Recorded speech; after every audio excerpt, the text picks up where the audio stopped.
Hello everyone, this is Teacher Suzie and welcome to my class. So, ngayon, ipagpapatuloy natin yung discussion natin about transformation of the graph of quadratic function. So, nauna na po natin na-discuss yung shifting ng graph ng quadratic function with respect to h and k. So, balikan natin.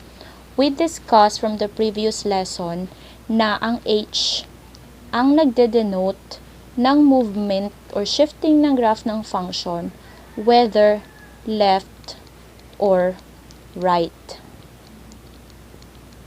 So, if h is positive, the graph of a quadratic function will shift h units to the right.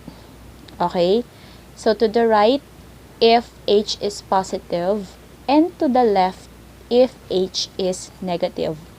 And then, with respect to k naman, so siya ang magsasabi ng shifting ng graph ng quadratic function whether up or down. So, the graph of a quadratic function will shift k units, depende kung anong value ng k, upward, pataas, if k is positive, and downward if k is negative. So, kapag right and up, positive, or kapag positive ang h and k, so the movement will be up and right. And kapag negative naman ang h and k, the movement will be down and left. Okay? So, malalaman na natin yung shifting ng graph ng quadratic function sa itsura pa lang niya. So, hindi na natin siya kailangang i-graph para lang malaman natin kung ano yung movement ng graph ng quadratic function. So, let's have an example. Let's say we have y equals the quantity of x minus 3 squared plus 4. So, without graphing this quadratic function, we can say that the graph of this function, okay, isulat natin ang buo yung statement. The graph of the function shifted ilan? So, tignan natin yung h. Ang h natin ay, so, kabaliktaran ng sign nito. Ang h nito ay positive 3. So, ilan? 3.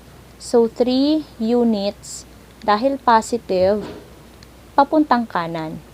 So, 3 units to the right. Okay po? Again, kabaliktaran ng sign nitong nasa loob ang h natin. Ang h natin ay positive 3. So, 3 units, dahil positive siya, going to the right. Alright? And, tingnan naman natin yung k. Ang k natin ay 4. So, ibig sabihin, ilan? 4. And 4 units naman, so whether up or down, dahil positive ang k natin, it means that the movement or shifting will be upward. So, for this function, y equals the quantity x minus 3 squared plus 4, the graph of this function shifted 3 units to the right because h is 3 and 4 units upward dahil k natin ay positive 4. Okay po? So, let's have another example. If we have y equals x plus 5 squared minus 7. Okay? So, identify natin ang h natin. Ang h natin dito ay negative 5. Opposite ng sign nito. And yung k natin is as is, negative 7. So, dahil negative 5 to, ibig sabihin, h units, so 5 units. Negative, so going to the left.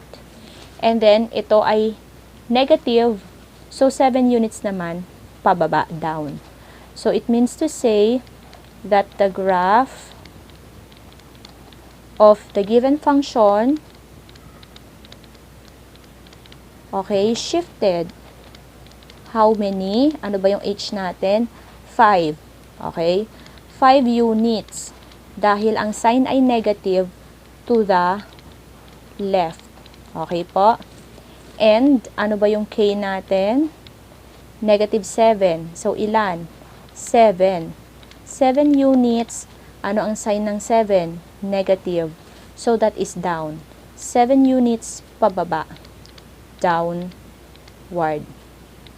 Okay?